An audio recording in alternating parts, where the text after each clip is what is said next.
This is He Knows His Sport, bringing you that heat and that fire. All right, today I'm gonna make this my last video for the day. I got a lot of stuff to take care of.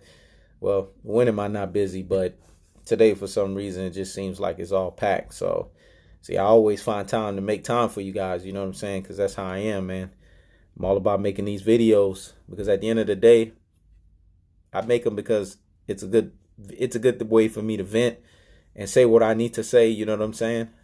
And then at the same time, it's good for me to dialogue with you guys. I'm going to be starting up the Monday through Friday sports rant tomorrow because I'll have, a little bit more wiggle room for me to do that. But on to the video, man. I want to talk about Kevin Durant.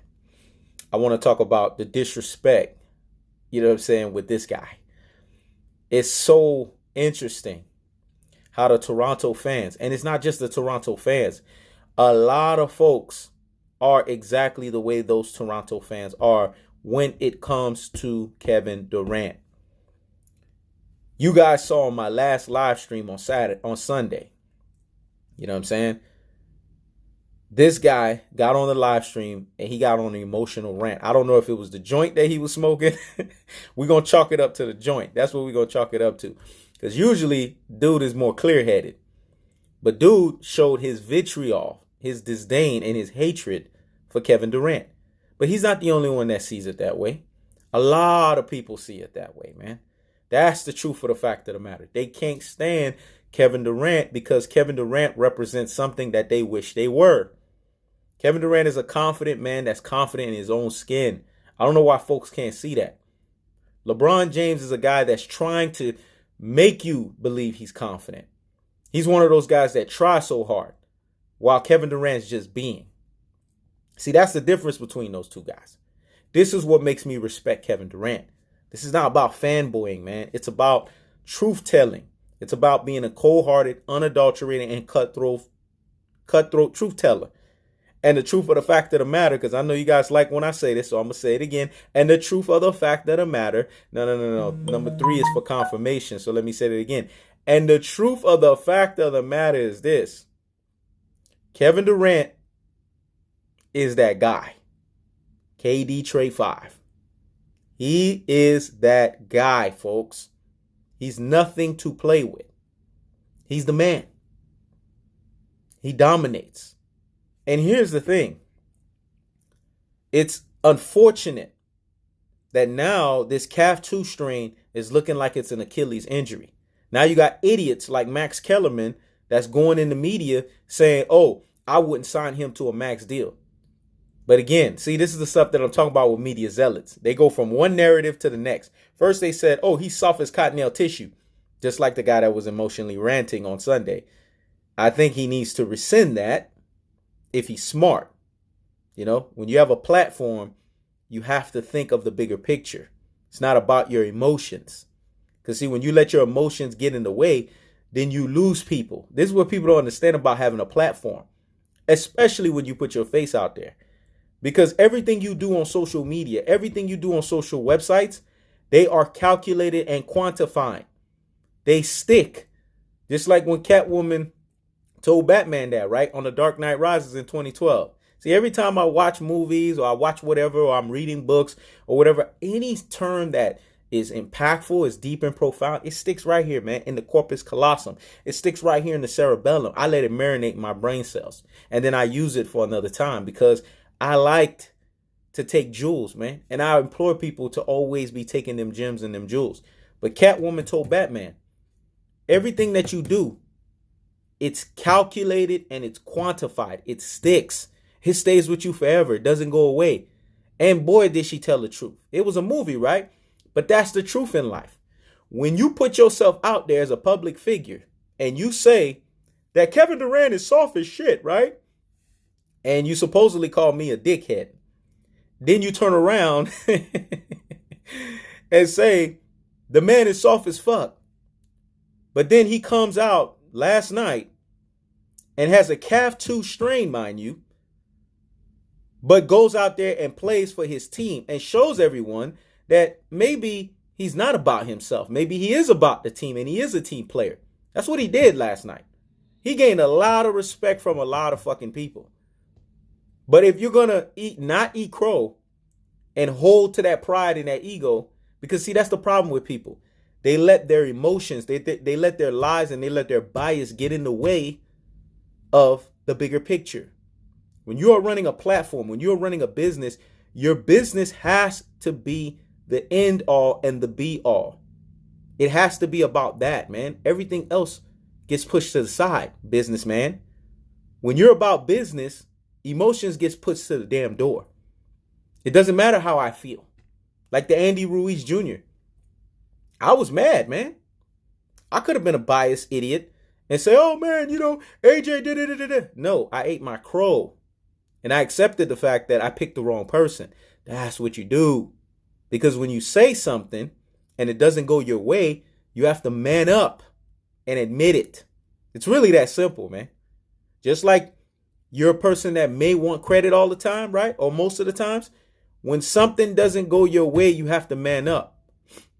You look at the Toronto Raptors players. Everyone was just like, what the fuck is going on with these Toronto Raptors fans?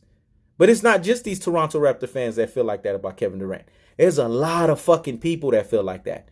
The guy that ranted emotionally on my live stream felt like that. So that goes to show you right there, right? A lot of people feel like that about Kevin Durant. So I say all of this to say this. Kevin Durant, like I've been trying to tell everyone, is not a soft player. Because when you go out there and you put blood, sweat, and tears for your team, it helps them. Now, he may have not had the Willis Reed performance, but guess what? He had the Willis Reed moment. I'm going to say that again. He may have not had the Willis Reed performance, but he had the Willis Reed moment. Because in him being out there, just his fiber and his being, his presence, it lifted the team. And hence, what was the end result? The Golden State Warriors won. They won off of the strength of his presence being there and uplifting them because he is that guy. Remember what I told you about the guy's argument? When that guy is there, whether he's 100% or not, he lifts the team up. Now, we know without a shadow of a doubt, Kevin Durant is not 70% or better. We know that. But just him being there lifted up Nightwing, Stephen Curry. It lifted up the third wheel, Klay Thompson. It lifted these guys up to propel them to play at a level that they weren't playing at prior to that. So that speaks volumes. At this point, man, it's okay to eat crow and put respect on Kevin Durant's name. But when you got idiots like Max Kellerman saying, oh, Kevin Durant doesn't deserve a max contract. Let's see. Is his NBA career over, you dodo head? Is his NBA career over, you brain full of mush and you brainwash follower? We won't know that until the next season comes around. So how is his max deal compromised? If anything, he made himself more marketable. He made himself more lovable to not only NBA fans, but he also made himself more respectable. Because he showed it's not about being a prima donna and it's not about me and it's not about just my bottom line. It's about the team and what's best for the team. That's what Kevin Durant did when he went out there and showed up and showed out. So folks got to give this man credit, man, and stop being so damn disrespectful.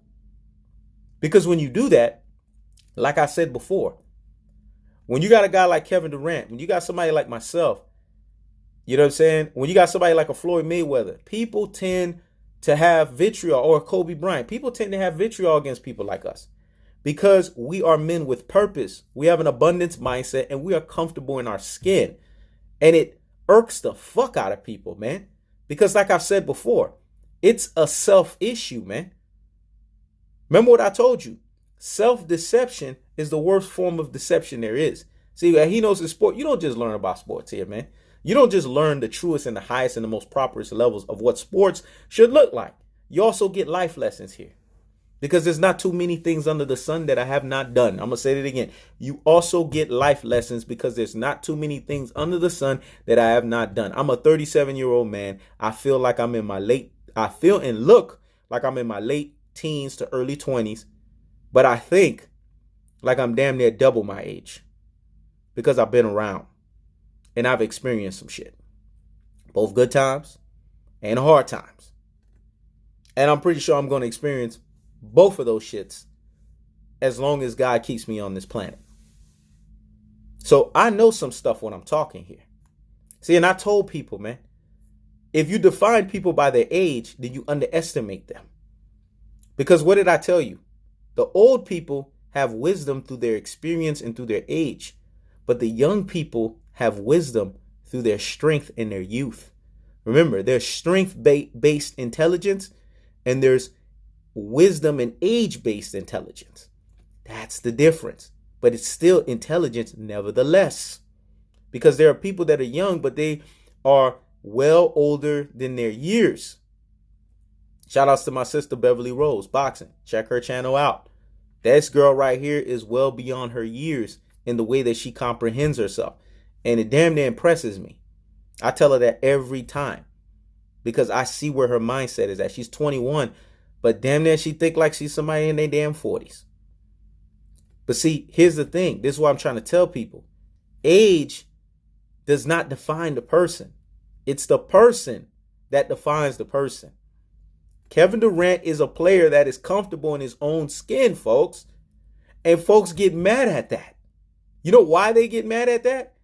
Because they don't like the fact that this guy's too comfortable and he has checked the media. The same media that has bamboozled them, that has beguiled them and betwixt them.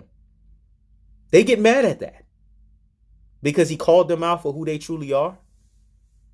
Because he called them out for being harlots. Because that's what they are, man. They are media harlots. I call them media zealots.